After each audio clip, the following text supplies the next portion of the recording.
कहानी की शुरुआत में हमें फ्योरी किंगडम के बारे में बताया जाता है, जहां 1,70,00,000 लोग रहते हैं, जहां जादू हर किसी की जिंदगी का हिस्सा है। कुछ लोगों के लिए यही जादू जुनून बन जाता है। ये विजर्ड्स गिल्ड्स में शामिल होकर नाम और दौलत कमाते हैं। इन गिल्ड्स में सबसे ताकतवर और मशहूर गिल्ड है fairy tale. Port town Heron में एक ट्रेन स्टेशन पर खड़ी होती है, जहाँ हमारा हीरो नात्सु बुरी हालत में होता है। उसे बहुत चक्कर आ रहे हैं और उसका साथी हैप्पी उसे संभालने की कोशिश कर रहा है।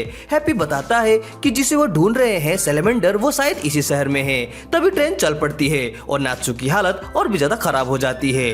दूसरी तरफ हमें लूसी को दिखाया जाता है, जो कि एक मैजिक शॉप में होती है, जहां दुकानदार उसे ऐसा आइटम दिखाता है जो उसके मूड के हिसाब से कपड़ों का रंग बदल सकता है। लेकिन लूसी को उसमें कोई इंटरेस्ट नहीं, वो कुछ और ढूंढ रही होती है। तभी उसे वहाँ एक जादुई की दिखती है। यही तो वो चाहती थी, लेकिन उसकी कीमत बहुत ज्यादा होती है। लूसी उसे सस्ता करने की कोशिश करती है, लेकिन दुकानदार उसकी कीमत ज्यादा कम नहीं करता। उधर नात्सु और हैप्पी शहर में घूमते हुए सोचते हैं कि सैलेमेंडर शायद इग्निल नाम का फायर ड्रैगन हो सकता है। लूसी एक भीड़ देखती है और वहाँ सैलेमेंडर को पाती है, लेकिन वो असल में नकली होता है, जो लड़कियों को अपने जादू से आकर्षित कर रहा होता है।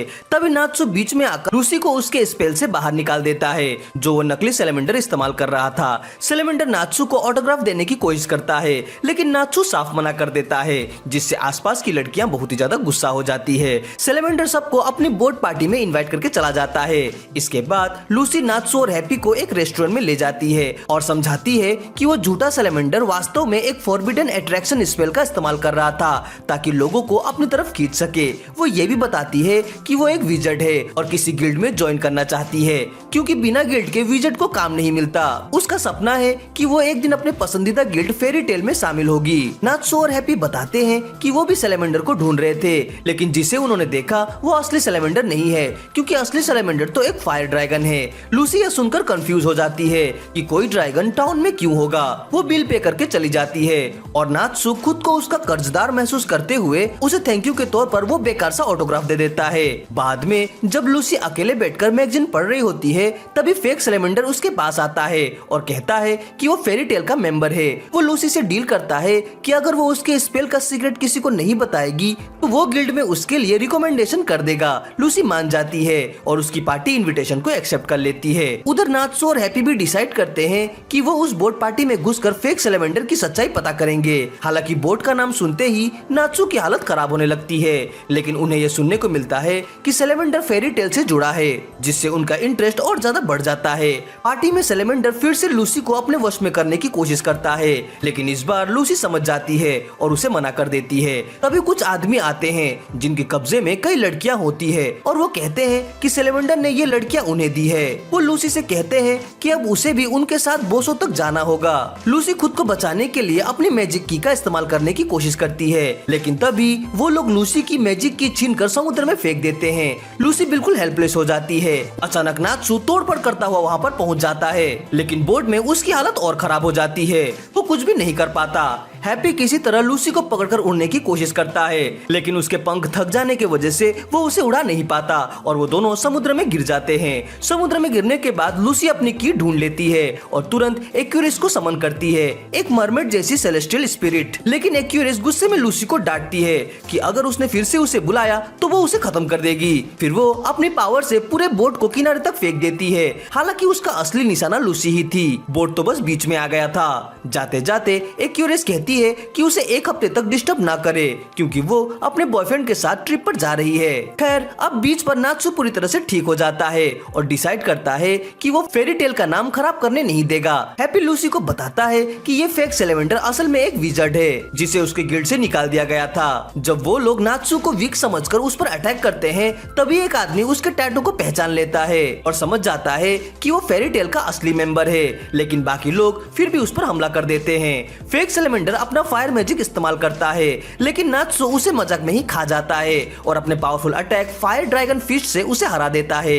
तभी आर्मी के आने की आवाज आती है तो नात्सु लूसी को लेकर वहाँ से भाग जाता है। भागते भागते वो लूसी से पूछता है कि क्या वो उसके गिल्ड फेरी टेल को ज्वाइन करना चाहती है। लूसी खुशी खुशी हाँ कह देती है और नात्सु मजाक में कहता है कि फेरी टेल में मैजिक भी असली है और ट्रबल भी। इसी बीच मैजिक काउंसिल फेरी टेल के विजर्ड्स द्वारा किए गए हालिया बोट इंसिडेंट पर चर्चा कर रही होती है। वो मानते हैं कि ये विजर्ड्स थोड़े बेकाबू और रेकलेस हैं, लेकिन उनकी पोटेंशियल बहुत ज्यादा है।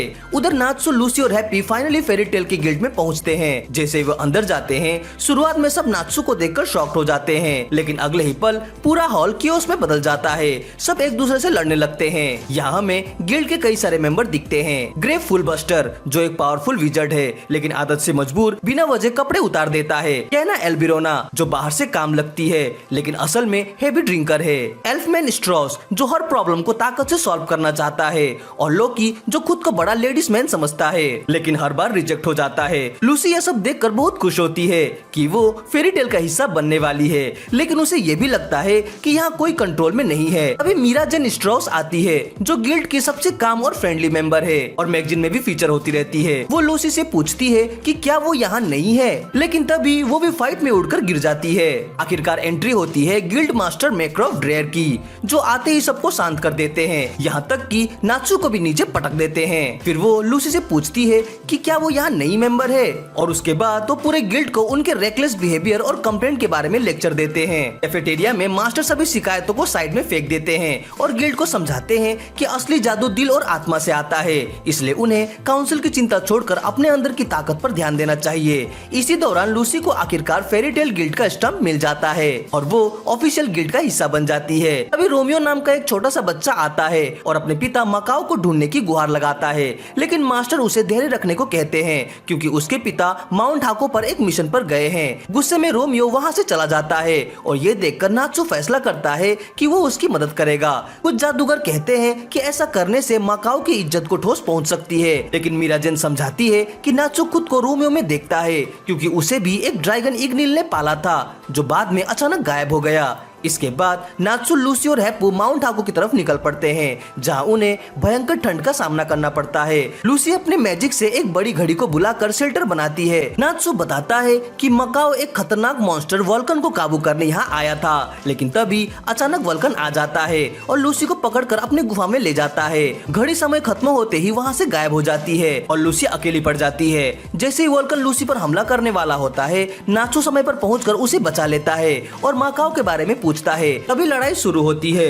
लड़ाई के दौरान अचानक नात्सु पहाड़ से नीचे गिर जाता है और फिर से लूसी अकेली पड़ जाती है, लेकिन तभी लूसी अपने गोल्डन बुल स्पिरिट को बुलाती है जो ताकतवर तो है लेकिन थोड़ा अजीब और मजाकिया भी है। लंबी लड़ाई के बाद वोल्कन उस स्पिरिट को हरा देता है जिससे स्थिति और भी ज्यादा खतरनाक हो जाती है, लेकिन तभी हैप्पी की मदद से नात्सु वापस आ जाता है। लूसी हैरान होकर पूछती है कि हैप्पी पर बैठने से उसे मोशन सिकनेस क्यों नहीं होता, और नात्सु उसे ऐसे देखता है जैसे उसने बहुत बेवकूफी वाली बात पूछ दी हो क्योंकि हैप्पी कोई गाड़ी नहीं है। इसके बाद नात्सु फिर से वल्कन से लड़ता है। वल्कन बुल के एक्स को पकड़कर लूसी पर हमला करता है। लूसी अपने स्पिरिट को वापस बुलाने की कोशिश करती है ताकि हथियार गायब हो जाए, लेकिन उससे पहले ही नात्सु अपने शरीर की गर्मी से उस एक्स को पिघला देता है और पिघले हुए लोहे को खाकर और भी ज्यादा ताकतवर बन जाता है, और फिर वो उससे ही उस वल्कन पर जोरदार हमला करता है और उसे उड़ाकर पहाड़ पर टकरा देता है। इसके बाद उन्हें मकाओ मिल जाता है और उन्हें समझ आता है कि वल्कन ने उसे कंट्रोल करके रखा था। घायल होने के बावजूद जैसे ही मकाओ रोमियो का नाम सुनता है वो होश में आ जाता है। उसे बहुत शर्म आती है कि वो उस मॉन्स्टर के कंट्रोल में था, लेकिन नात्सु उसे समझाता है और वापस टाउन चलने को कहता है। जब वे वापस पहुंचते हैं तो कुछ बच्चे रोमियो को चिढ़ा रहे होते हैं, लेकिन जैसे ही वो अपने पिता को देखता है उसकी खुशी का ठिकाना नहीं रहता। मकाओ गर्व से कहता है कि रोमियो बाकी बच्चों से पूछे कि क्या उनके पिता 19 मॉन्स्टर को हरा सकते हैं। यह सुनकर रोमियो बहुत ज्यादा खुश और भावुक हो जाता है। वो खुशी खुशी नात्सु, लूसी और हैप्पी को बाय बाय कहते हुए थैंक्स करता है। यह सब देखकर लूसी सोचती है कि भले ही यह गिल्ड थोड़ा केओटिक और पागलपन से भरा हुआ है, लेकिन फिर भी उसे इस जगह और यहाँ के लोगों से प्यार हो गया है। लूसी मेनगोलिया टाउन में अपने कमरे में जागती है और अगर आप कार्डिया कैथेड्रल के पास से गुजरे तो आपको फेरी टेल गिल्ड दिखाई देती है जो इस मैजिक टाउन की पहचान है। लूसी ने 70,000 जोएल्स देकर एक घर किराए पर लिया है जिसमें चूल्हा, किचन और एक खूबसूरत कमरा भी है, लेकिन तभी वो देखती है कि नात्सु और हैप्पी उसके घर के अंदर मौजूद है, जिससे वो गुस्सा हो जाती है क्योंकि उन्होंने बिना इजाजत उसके घर में एंट्री ली और उसे समझ नहीं आता कि वो अंदर आए कैसे। वो उनसे पूछती है कि वो यहाँ क्यों आए हैं, तो वे कहते हैं कि वे बस उसका नया घर देखने आए थे। लूसी उन्हें चाय ऑफर करती है और कहती है कि अब यहाँ से चले जाए, लेकिन वे उसकी सेलेस्टियल स्पिरिट्स के बारे में पूछने लगते हैं। लूसी बताती है कि उसके पास 6 स्पिरिट्स हैं जिनमें 3 सिल्वर और 3 दुर्लभ गोल्डन है। एक एक्वेरियस, वो एटीट्यूड वाली, एक परवर्ट बुल और एक विशाल केकड़ा। नात्सु और हैप्पी उस बड़े केकड़े को लेकर बहुत ज्यादा उत्साहित हो जाते हैं और उससे कहते हैं कि वो दिखाए कि स्पिरिट कैसे बुलाती है। लूसी एक चाबी निकालती है और एक क्यूट डॉग जैसी स्पिरिट को बुलाती है। उसका नाम वो पीएल रखती है। पीएल नात्सु के पास दौड़कर जाता है और दोनों मिलकर लूसी का मजाक उड़ाने लगते हैं और नात्सु तो उसका नाम भी बार बार गलत तरीके से बोलता रहता है। हैप्पी सुझाव देता है कि वे एक टीम बना ले और नात्सु और लूसी इस पर सहमत हो जाते हैं। नात्सु पहले ही एक जॉब ले चुका होता है सिरात्सुम टाउन में, जहां ड्यूक एबरलू नाम का एक अजीब आदमी एक सुनहरे बालों वाली नौकरानी ढूंढ रहा है। हैप्पी मजाक में कहता है कि लूसी को ही नौकरानी बनाकर भेज देते हैं, जिससे सुनकर वो रोने लगती है। उधर लेवी बताती है कि किसी ने एक किताब चुराने वाला काम ले लिया है और मीराजन कहती है कि वो नात्सु है। मास्टर कहता है कि अच्छा हुआ लेवी ने ये काम नहीं लिया, लेकिन जब पता चलता है कि इनाम बढ़कर 2 मिलियन जोएल हो गया है तो ग्रे भी इसमें दिलचस्पी दिखाने लगता है और हमेशा की तरह वो अधनंगा ही रहता है। दूसरी तरफ शिरात्सुम टाउन जाते वक्त नात्सु की हालत खराब हो जाती है क्योंकि उसे सफर से दिक्कत होती है और ऊपर से उसे बहुत भूख भी लगी होती है। लूसी उसे कहती है कि वो अपनी ही आँख खा ले, लेकिन नात्सु जवाब देता है कि ये ऐसा है जैसे तुम अपने ही पालतू कुत्ते को खाओ, जो बिल्कुल भी अच्छा नहीं लगेगा। वहाँ पहुँचने के बाद नात्सु और हैप्पी खाने चले जाते हैं, जबकि लूसी अपनी मेड वाली ड्रेस पहनती है। फिर उनकी मुलाकात के मेलन से होती है जिसने ये जॉब पोस्ट किया था और वो बताता है कि इनाम अब 2 मिलियन जोएल्स हो गया है, लेकिन शर्त ये है कि डेब्रेक नाम की एक किताब को हर हाल में नष्ट करना होगा। नात्सु और हैप्पी जो थोड़े धीमे दिमाग के हैं, 1 मिलियन नात्सु के लिए, 1 मिलियन हैप्पी के लिए और जो बचेगा वो लूसी का, जो कि कुछ भी नहीं बचता। उनके जाने के बाद वो आदमी कहता है कि इस किताब को इस दुनिया से मिटाना जरूरी है, जिससे लगता है कि इसमें जरूर कोई गहरा राज छिपा है। मैंसन के पास एक विशालकाय मेड लूसी से पूछती है कि वो यहाँ क्या कर रही है, तो लूसी कहती है कि वो नौकरी के लिए आई है। मेड अपने मालिक को बुलाती है, लेकिन वो लूसी को यह कहकर मना कर देता है कि वो उसकी मेड बनने के लिए बहुत बदसूरत है। लूसी को बहुत बुरा लगता है और वो रोते हुए नात्सु और हैप्पी के पास वापस आती है। यह सुनकर नात्सु कहता है कि अब दूसरा प्लान आजमाने का समय आ गया है, सीधे मैंसन पर हमला करना। उधर एक बूढ़ा आदमी जादुई ग्लोब से उन्हें देख रहा होता है। जैसे ही वे मैंसन में घुसते हैं, हर कमरे में जाकर किताब ढूंढने लगते हैं। वे जादूगर होने की बजाय निंजा बनने की कोशिश करते हैं, जो कि बिल्कुल भी काम नहीं करता क्योंकि वो अजीब सी मेड्स उन्हें गलियारे में अटैक कर देती है। लेकिन नात्सु सबको बचा लेता है। आखिरकार उन्हें लाइब्रेरी मिलती है और वे हजारों किताबों के बीच उस किताब को ढूंढने लगते हैं। नात्सु गलती से ही सही किताब ढूंढ लेता है और उसे जलाने ही वाला होता है, लेकिन तभी लूसी उसे रोक देती है क्योंकि वो देखती है कि ये किताब उसके पसंदीदा जादूगर द्वारा लिखी गई है। लूसी उस किताब को बचाने लगती है और तभी जब वे आपस में बहस कर रहे होते हैं, वो डरावना बूढ़ा आदमी वहाँ पर आ जाता है, जो गुस्से में पागल हो जाता है क्योंकि वे उस किताब के पीछे पड़े हैं। लूसी उससे किताब अपने पास रखने की विनती करती है, लेकिन वो मना कर देता है और कहता है कि वो इतनी बदसूरत है कि उसकी किसी भी चीज की हकदार नहीं है। इसके बाद वो सर्डन वुल्फ नाम के ग्रुप के जादूगर को बुलाता है और वहाँ लड़ाई शुरू हो जाती है। इसी बीच लूसी भागकर किताब पढ़ने लग जाती है, लेकिन वो खौफनाक आदमी समझ जाता है कि इस किताब में उससे भी बड़ा कोई राज छिपा है, इसलिए वो उसका पीछा करने लगता है। उधर हैप्पी को तो बस ये समझ नहीं आ रहा होता कि ये फर्श कैसे काम कर रहा है, क्योंकि सब लोग ऐसे इधर उधर कूद रहे हैं जैसे कोई वीडियो गेम चल रहा हो। वही नात्सु उन भाइयों से लड़ रहा होता है जो दावा करते हैं कि वे फायर प्रूफ हैं और नात्सु की आग उसी पर वापस फेंकने की कोशिश करते हैं, लेकिन नात्सु अपनी ही आग खा लेता है और इतना ज्यादा पावरफुल हो जाता है कि आधा मैंसन ही उड़ा देता है। दूसरी तरफ लूसी किताब पढ़ते हुए उसके अंदर छिपे रहस्य को समझने लगती है। तभी वो डरावना आदमी दीवार से निकलकर उसे पकड़ लेता है। इधर नात्सु सभी दुश्मनों को हराकर लूसी को ढूंढने निकलता है और उधर लूसी उस आदमी के चंगुल से छूटने की कोशिश कर रही होती है। वो उसे धमकी देता है कि अगर उसने किताब नहीं छोड़ी तो वो उसकी बाहें तोड़ देगा, लेकिन लूसी हार नहीं मानती। वो आदमी और जोर लगाते हुए बताता है कि उसने एक मशहूर लेखक किमू जालोन से ये किताब लिखवाई थी। वो चाहता था कि इस कहानी का हीरो वही बने, लेकिन ये किताब तो बस एक घटिया और बेकार कहानी निकली। तभी हैप्पी लूसी को बचाने आता है, लेकिन खुद ही गंदे पानी में गिरकर फंस जाता है। एवरलू जो खुद भी एक जादूगर है, अपनी जमीन के अंदर घुसकर हमला करने वाली मैजिक का इस्तेमाल करते हुए बार बार लूसी पर अटैक करता है। लूसी डटकर खड़ी रहती है और कहती है कि कोई अच्छा लेखक इतनी खराब किताब नहीं लिख सकता और एवरलू इस किताब की असली कहानी जानने के लायक भी नहीं है। इसके बाद एवरलू बताता है कि उसने कीमू के परिवार की नागरिकता छीनने की धमकी दी थी, जिससे वे लोग मैजिक से जुड़े किसी भी काम को नहीं कर पाते। तभी लूसी अपनी क्रैब स्पिरिट बुलाती है जो एक इंसान की तरह दिखता है, लेकिन उसके हाथ केकड़े जैसे होते हैं और कैंची की तरह काम करते हैं। लूसी समझाती है कि कीमू जो एक बुद्धिमान व्यक्ति था, उसे एवरलू ने 3 साल तक कैद में रखा, लेकिन उसने इस किताब के अंदर सच्चाई को छुपा दिया। एवरलू इतना समझदार नहीं है कि ताकि वो उस छुपे हुए राज को समझ सके। उधर हैप्पी जो ये देखने के लिए उत्साहित है कि ये क्रैब स्पिरिट क्या करेगा, जल्दी ही निराश हो जाता है क्योंकि वो खुद को केकड़ा नहीं बल्कि झींगा कहता है और कहता है कि वो बेकार है और घर चला जाएगा। तभी एवरलू भी एक सेलेस्टियल स्पिरिट को बुलाता है जो उसी तरह की मैजिक है जैसा लूसी इस्तेमाल करती है। उसी स्पिरिट के कंधे पर लूसी की नजर पड़ती है और वो हैरान हो जाती है क्योंकि वहाँ उसे नाचू दिखाई देता है जो किसी तरह उन्हें ढूंढते हुए वहाँ पहुँच गया है। नाचू समझाता है कि वो उस स्पिरिट के शरीर से चिपक गया था और उसी के साथ यहाँ तक आ पहुँचा, लेकिन लूसी हैरान होती है क्योंकि कोई भी इंसान स्पिरिट वर्ल्ड में एक पल के लिए भी नहीं जा सकता। तभी एवरलू अपनी स्पिरिट को आदेश देता है कि वो उन्हें खत्म कर दे और लड़ाई शुरू हो जाती है। नाचू अपना फायर ड्रैगन रोअर इस्तेमाल करता है और लूसी एवरलू को पकड़ लेती है। फिर क्रैब स्पिरिट उस पर वार करता है और उसी बीच सब लोग वहाँ से भाग निकलते हैं क्योंकि पूरी इमारत गिरने लगती है। वे लोग किताब को के पास ले आते हैं जो पूछता है कि उन्होंने उसे नष्ट क्यों नहीं किया।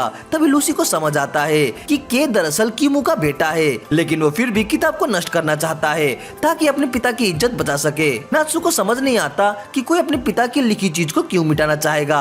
तब के बताता है कि उसके पिता ने 3 साल तक परिवार को छोड़कर ये बेकार किताब लिखी थी और वापस आकर खुद ही इसे कचरा कहकर लिखना छोड़ दिया था। यहाँ तक कि उसने अपना हाथ भी काट लिया था ताकि वो कभी लिख ना सके। ये अपने पिता से सालों तक नफरत करता रहा, लेकिन बाद में उसे पछतावा हुआ और वो इस किताब को नष्ट करके सब कुछ ठीक करना चाहता था। तभी लूसी सच बताती है कि के सब गलत समझ रहा था। उसके पिता का असली नाम जेंका मेलन था और डेब्रेक नाम की ये किताब असल में एक लेटर थी जो उसने अपने बेटे के लिए लिखी थी।